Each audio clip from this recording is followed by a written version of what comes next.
Well, I've just done my stream for the last 15 minutes with out the mic on. So, my apologies to everyone. Uh, that is my bad. That is very much my bad. Thank you to the chat for bringing that up.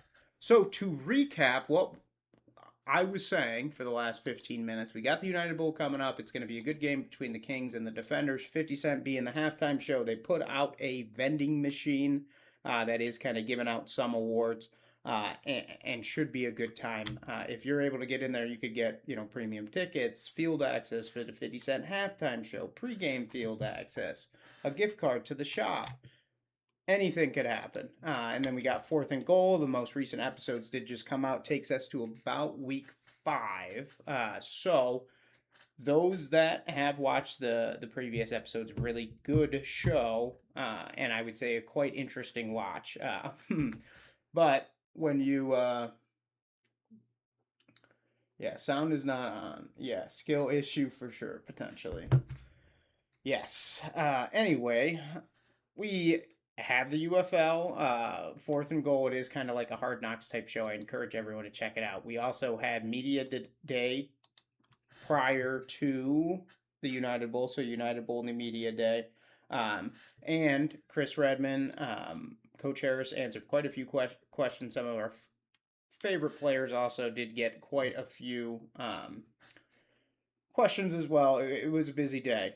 Definitely building to the United Bowl's festivity and kind of following the Super Bowl as a template. But looking at the MVP finalists, we had Cam Gill, Derek Roberson, Jordan Tamu, Jack Plummer. Cam Gill gets the Defensive Player of the Year. Derek Roberson, Jordan Tamu. We thought maybe there's a chance there, but ultimately Derek Roberson nor Jordan Tamu ends up taking home that recognition. Tamu gets injured. Roberson, it's just unlikely for a defensive player to take home a win when it comes to that MVP status. Just on the fact a defensive player has to do far more than an offensive player or a quarterback does to earn that recognition. And then Sportsman of the Year, we did find out Cornell Powell would get that recognition. It's well deserved. He played quite well, but also was very involved in the community when it came to DC. But the biggest news of the day really was the MVP being announced. It was kind of pretty well known that it would end up in Jack Plummer's hands. So adds to his resume and ultimately gives him a stronger case to make that leap to the NFL. And if he doesn't make the leap to the NFL, the Storm are in luck. They'll be able to use him for quite some time. So it should be a very, very interesting dynamic if he's able to go in.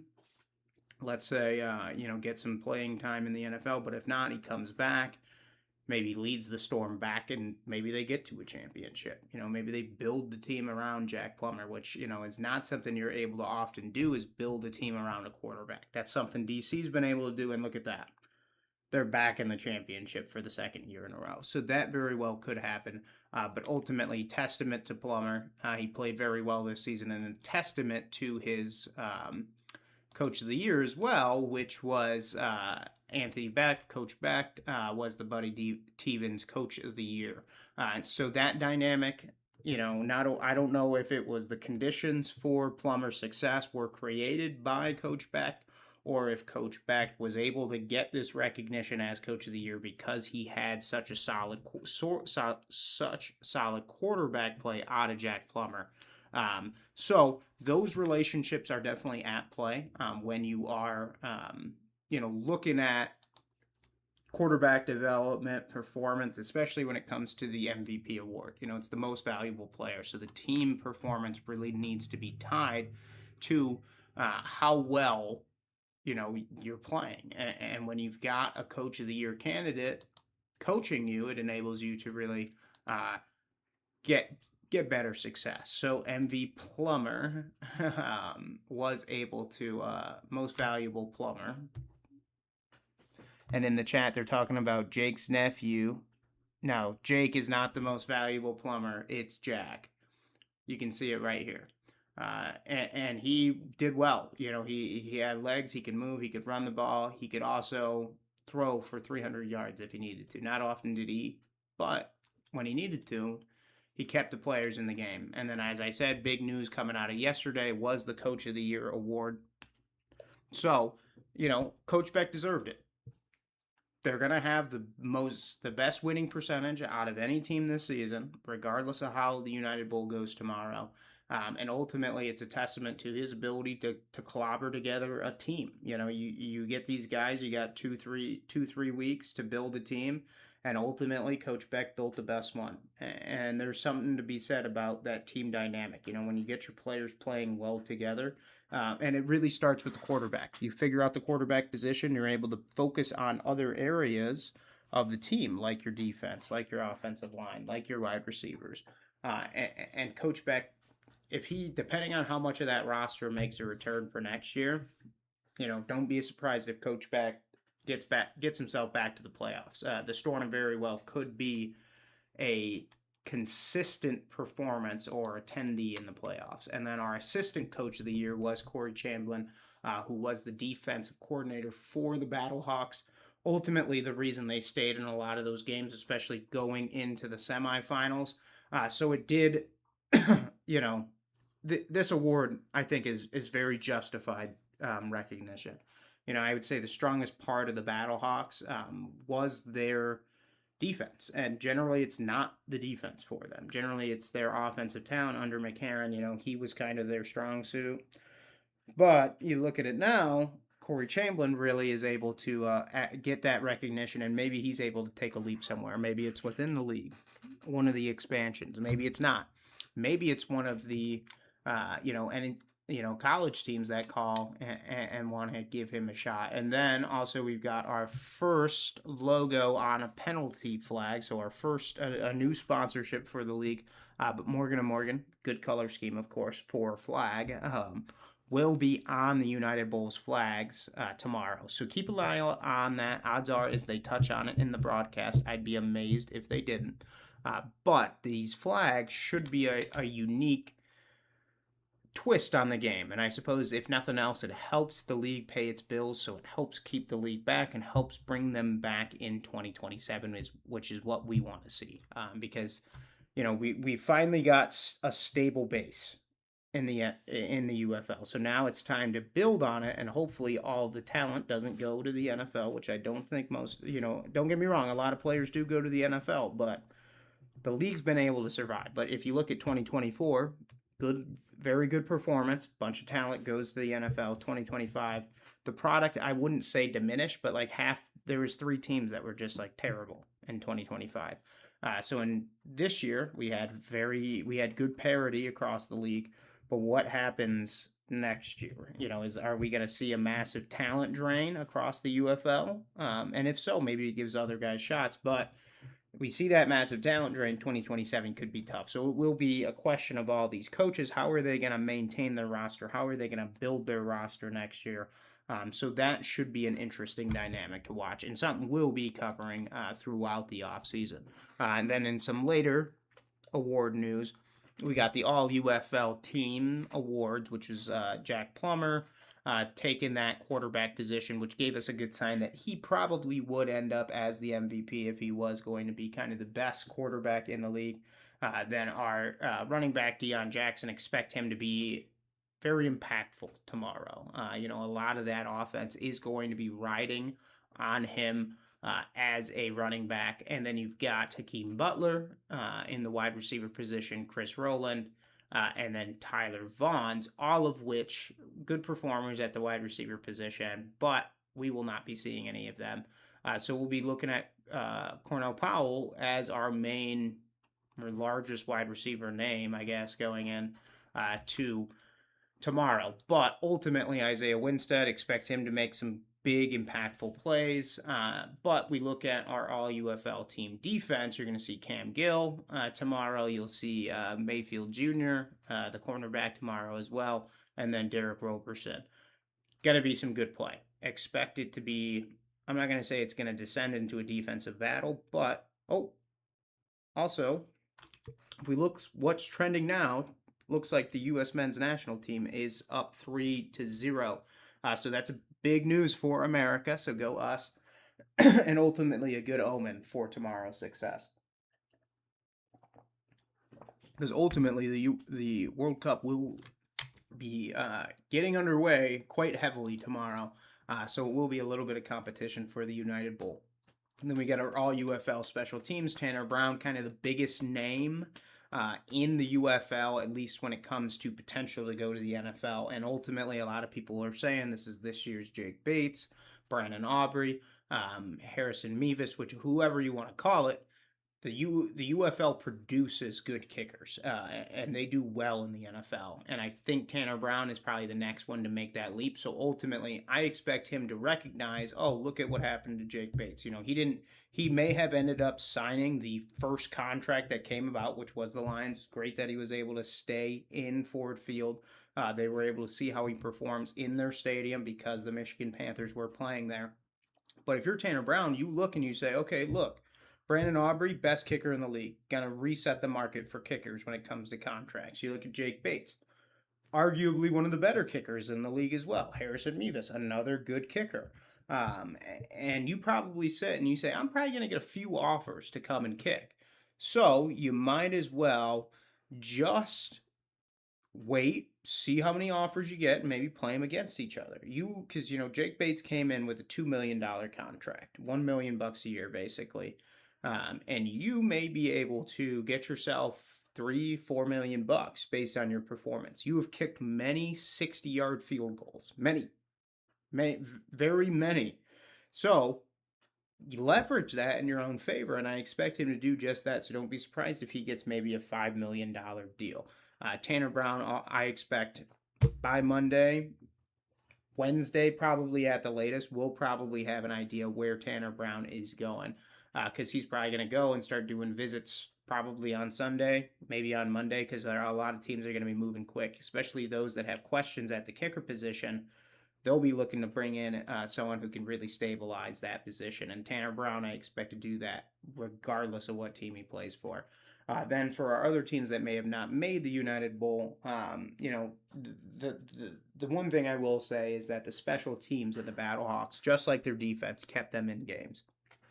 So there are a lot of interesting points there. And if we continue to look at Tanner Brown, special teams player of the year, he's getting that recognition. The league isn't afraid to say, yeah, this very well may be one of our best players. And it's a kicker. And honestly, that's been kind of their bread and butter lately. The kicker is able to really not only make that leap to the NFL, but it's able to really give them good recognition at the same time. And when you look at the performance in the semifinals, a 63-yarder, a 60-yarder, one game.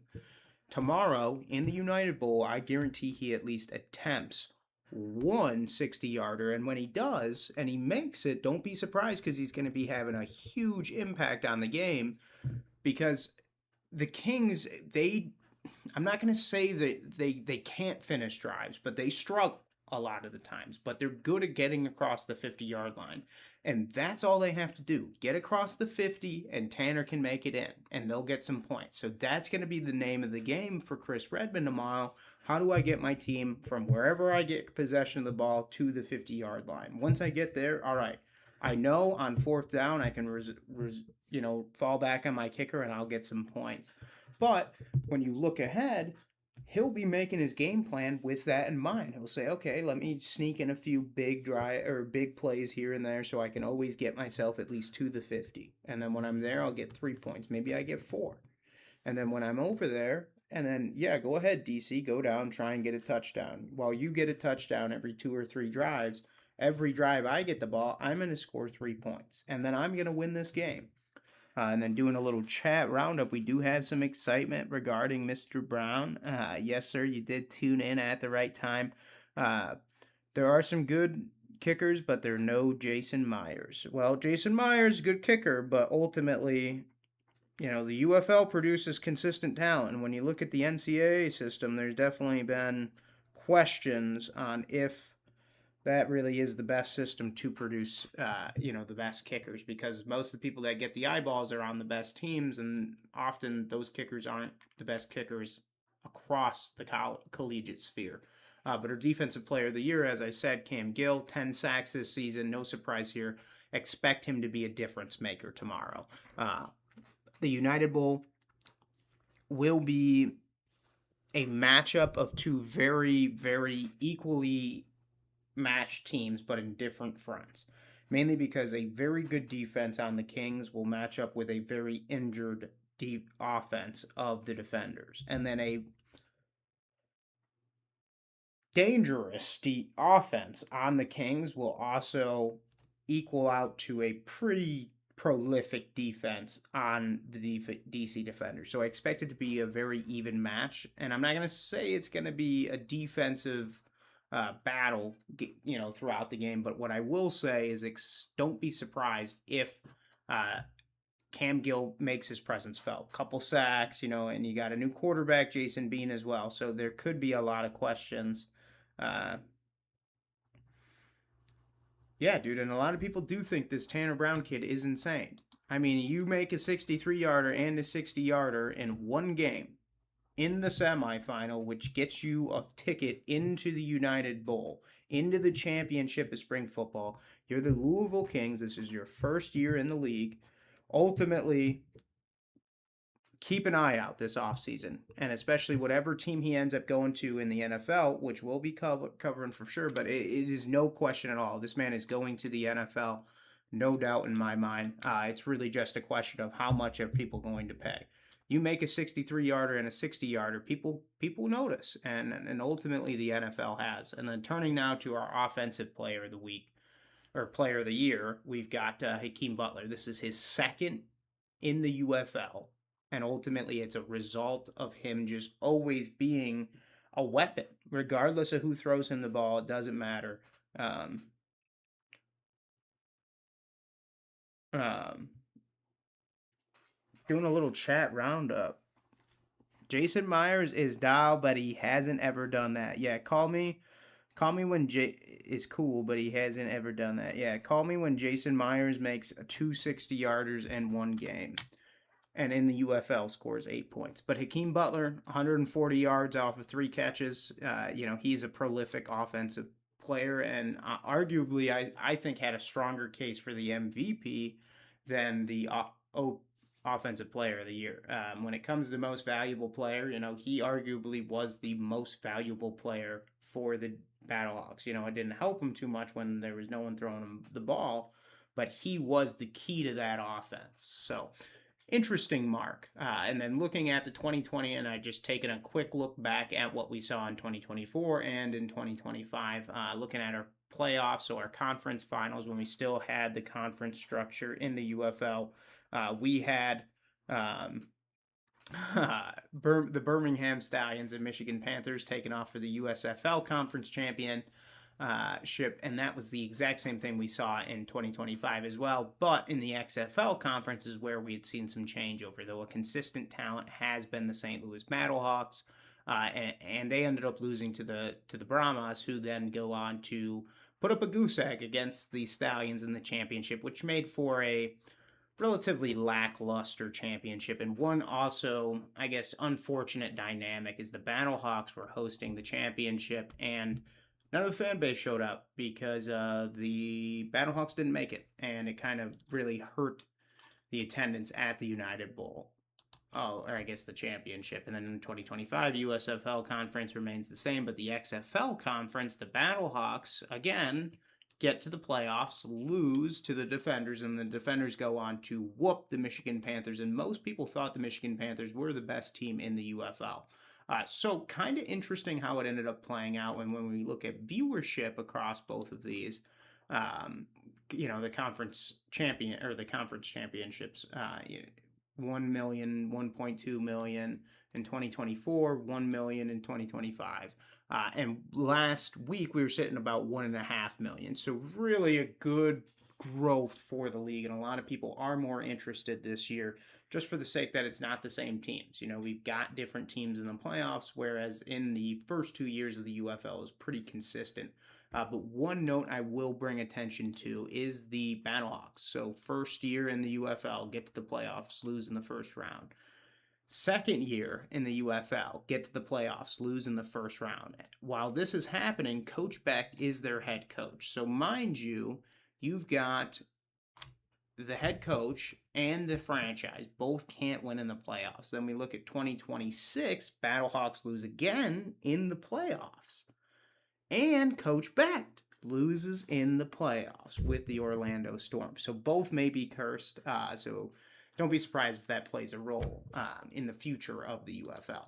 But looking now back into the United Bowl, we got it tomorrow. Literally one sleep and we're there. It'll be kicking off at 3 p.m. We will have our pregame talks kicking off probably about 1 p.m., giving us a little more extra time to discuss the league, take a look back at some of the other teams, as well as look ahead at what some of the offense might bring. But looking at kind of the preview for the game, which we'll take a look at tomorrow, the DC Defenders started off the season 5-1. Lost that first game, went on the 5-win streak. Then lose to the unfortunate loss of the to the Louisville Kings. And then the Louisville Kings end up getting a couple wins, and then they end up going and getting whooped 2 weeks in a row by Orlando, and then ultimately, third time is the charm, get the win and then make them punch their tickets and get secure home field advantage for the United Bowl, whereas the Kings had a 0-3 start, really struggled. The fourth game, the Kings, and they had signs of being good because they lost to some of the mediocre teams, the Aviators, the Gamblers, but at the same time, they were beating some of the best teams, the Renegades, the Defenders, the Stallions, and then towards the end of the season, they were beating every team they played. Defenders, Stallions, Gamblers, Aviators, didn't matter. Didn't get to see them go up against the Storm in the latter half of the season, and that would have been an interesting dynamic. And of course, Tanner Brown, a historic regular season, 63-yarders all the time, and set the season long at 63 yards for the season in the semifinal as well. But also when you look at the defense, it's going to be Jaheim Thomas, Cam Gill, Steel Chambers. That's it, pretty much. Their defense is the whole team is riding on their kicker and their defense. That's pretty much what the Kings have to look forward to going into the game. So who knows exactly how it'll shake out for him, but ultimately could be an interesting dynamic. But the quarterback story is probably one of the better storylines heading into the game, and I expect there to be a lot of discussion surrounding it because both are starting quarterbacks for tomorrow, Chandler Rogers and Jason Bean, both were in the same high school football program, and both went to the Kings. They end up trading away Jason Bean, and then Chandler Rogers gets the starting role. So Coach Redmond, kind of made his choice. He said, I'm choosing Rogers. Ships Bean off. Then they go into DC, and Bean is now starting for them in the championship. What's going to happen here? Ultimately, I'm not sure, but this is a very big story because whichever one of them wins the game ultimately will be able to kind of claim that almost decades-long rivalry that they've had. So what are some of the keys to victory? Well, of course, protecting the football. Takeaways are kind of a big issue. Jason Bean and Chandler Rogers are known for many an interception. But both these teams also get interceptions a lot. So defense will be on the center stage, whether it be interceptions, whether it be sacks. Expect there to be a lot of passing. So expect there to be a lot of defensive opportunity. But battle on the ground, also pivotal. They are going to be running the ball like a mug. Both of these teams. The Louisville is going to be trying to establish the run, as well as the Defenders. Defenders will finish the league's top offense. They were really quite good. Deion Jackson's going to be good. But how these teams perform on third down is really what it's going to come down to. And I think Chandler Rogers has had more time to develop a relationship with the receivers, which thus I expect enables them to have a better performance. Special teams could also be a little bit of a decider here. But the stage is set. We got one final showdown. We'll see exactly how everything shakes out. But there is the chance for the Defenders to secure a back-to-back championship. And 3 p.m. tomorrow, ABC, we'll be watching it. and we'll be having our pregame show as normal. But an interesting note, you have the ability to watch it elsewhere. So if you're in Central America, you can watch it on Fox Sports Deportes. If you are in Brazil, you can watch it on YouTube. What? That's crazy. Germany, you can watch it on CET on Sports Digital, and then Australia, you got it on ESPN. Interesting. It'd be a 5 a.m. kickoff in Australia. How many people do we think are tuning in Australia? Um, Bean may very well fold under pressure, quite possible. But ultimately, it'll be interesting to see. Canada's on TSN Plus. Brazil having it on YouTube, I think, is very interesting. But we'll see how it goes. We'll get to watch, but ultimately, the performers to watch will be Jason Bean. Will he be, as Mr. Wilchon says, folding like under pressure, folding like pick? Or is it going to be, he's kind of stepped into his role as the number one quarterback? But the defense, Gary on, their linebackers, cornerbacks, they'll all be contributing. So the defense, it'll be, the defenses are well matched. So it's going to come down to which quarterback plays better. Which quarterback can take advantage of the mistakes by the other defense? And that's going to come down to, is it Jason Bean or is it Chandler Rogers? And as it stands right now, hard to say who's going to win that battle. But they both have been kind of competing since high school. But you got Coach Redmond in here. He wants to get a win. The Louisville fan base is committed. They've got a wonderful kicker, a wonderful defensive end / outside linebacker. Their cornerbacks are good. They got some good talent at the wide receiver position, a decent running back. Honestly, the Kings, if I'm the Kings, I'm asking why not us? Why can't we go on and win the championship? And they very well might, especially on the leg of Tanner Brown, on the sacks of Cam Gill, and on the throws of Chandler Rogers, because I expect Chandler Rogers is a little more well versed with the offense of the Kings, considering Coach Redmond had the choice between Jason Bean or Chandler Rogers, and he chose Chandler Rogers, the person he selected or kind of discovered through the showcases, whereas Jason Bean was in town, and Jason Bean gets shipped out of town. They didn't need him. But also, if you recall, when the Kings last played the Defenders, they kind of whooped them. And will that occur again, or is third time's going to be the charm for the Defenders as well? Which I would not be surprised if that's the case. Coach Harris is very competent. He was able to defeat Orlando as well, and quite an interesting time. But here is a look at the trophy before things get underway tomorrow. I did get a little bit of a tour of DC, and they did use it for Media Day today. Ultimately, we are right around the corner from the championship. I cannot wait to see exactly who ends up taking home. Both fan bases are deserving. Both players have put in a great performance. So a lot to look forward to. We'll get into more of this tomorrow during our pregame talks. So I appreciate those of you that have joined us. Make sure you're like, subscribe, notified so you can stay a part of the discussion as we move forward. And tomorrow, odds are we will have our pregame stream going live at about 1 p.m. So make sure you check in for that. But otherwise, we're going to check in with the World Cup. We did kind of start our coverage earlier today, but also this week throughout, just a general look at kind of what we've got ahead for the U.S. men's national team. We were pretty correct about our predicted lineup. Pulisic been doing pretty good. Team's doing pretty good.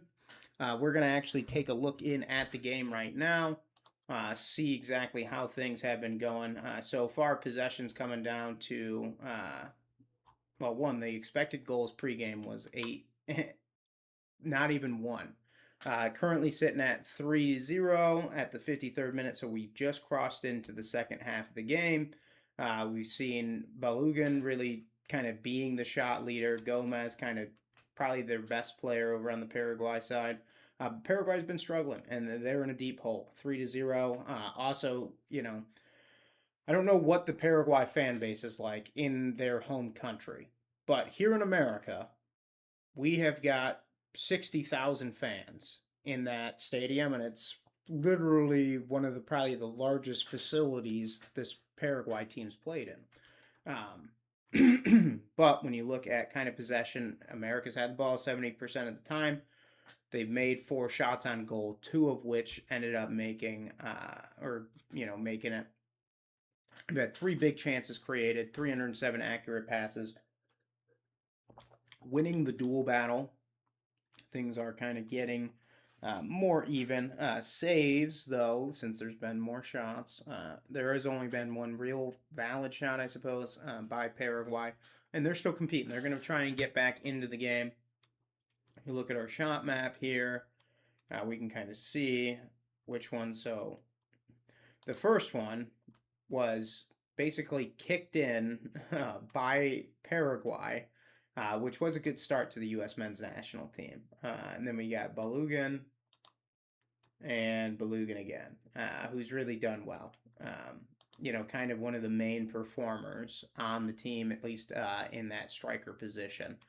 So a lot to look forward to this game. We will be signing off here shortly to kind of go and not only enjoy the festivities ourselves, but also get a look. But we'll give us a few minutes. Let's see if we can get some play-by-play going.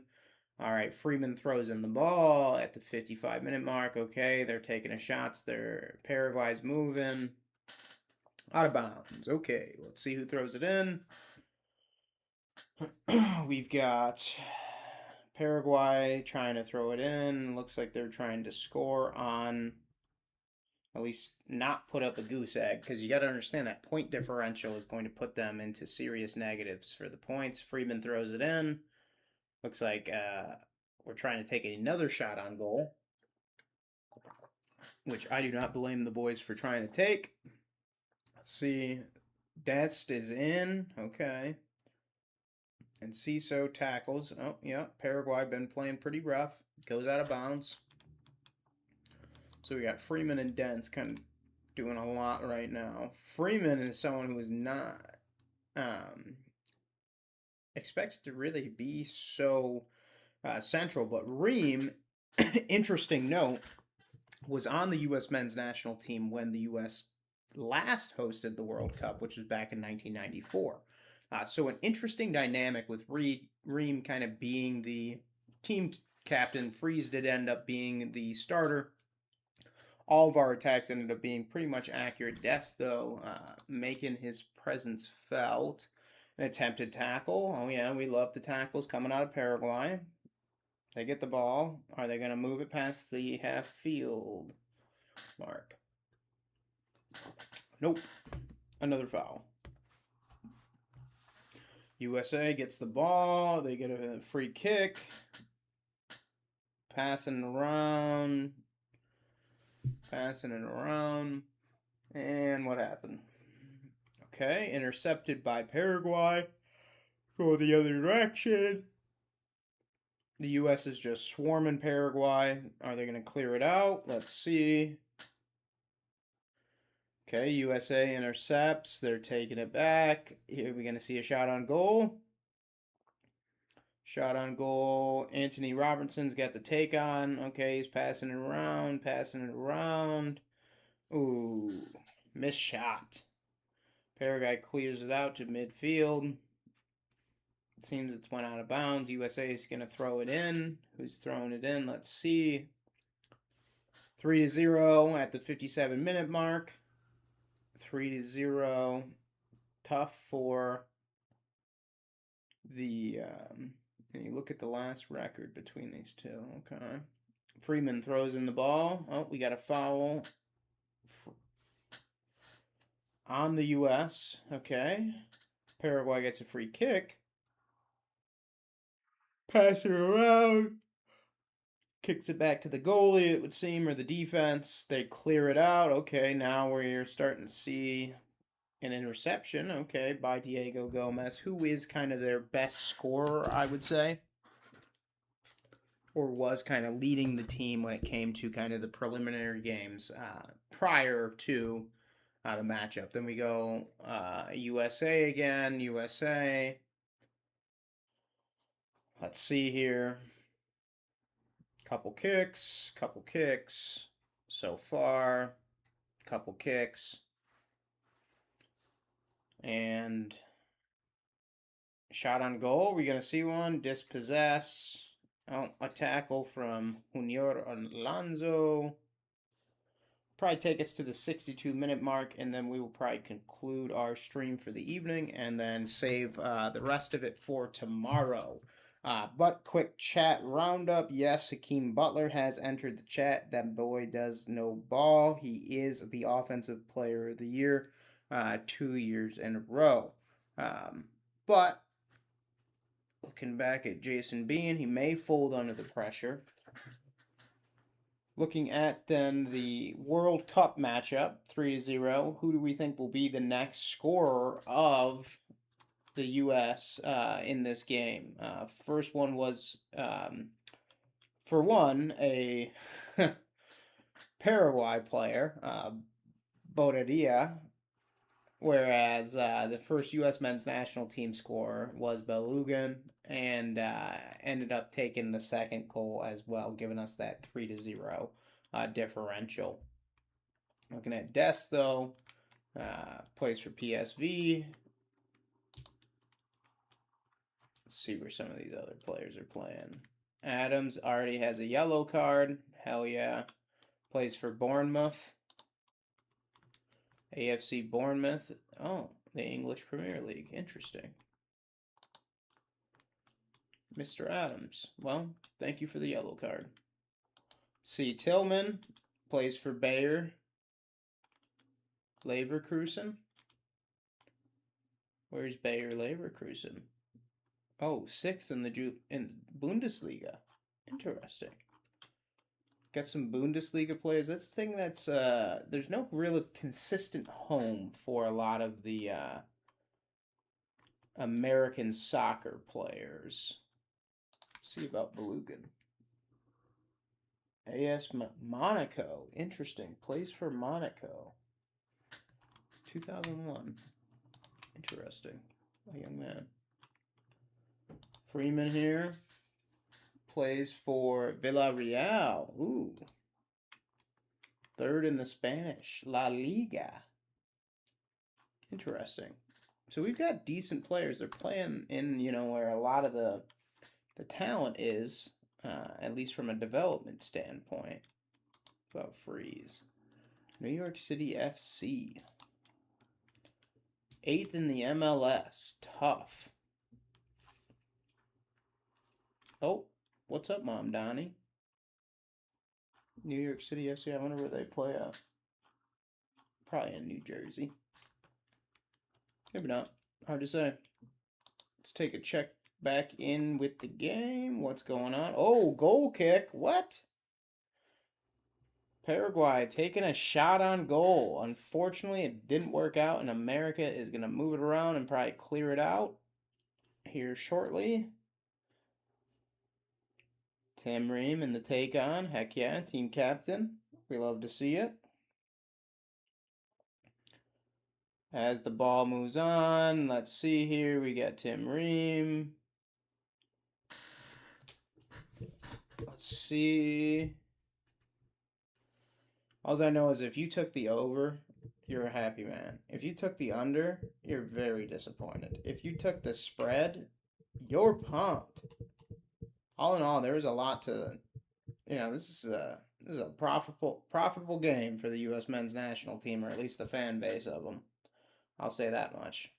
And we've reached the 62-minute marker, and we're getting an change out. Let's see. We'll go to the next change in possession, and then we will conclude for the day. And I hope everyone gets out, enjoys the stream, and gets ready for tomorrow, where we can enjoy the United Bowl. So look forward to that, and also look forward to having a better opportunity to understand what we have ahead, not only in the off season, but also just looking at the UFL, what the UFL may get to experience. So here we are. Paraguay And here goes America. Freeman.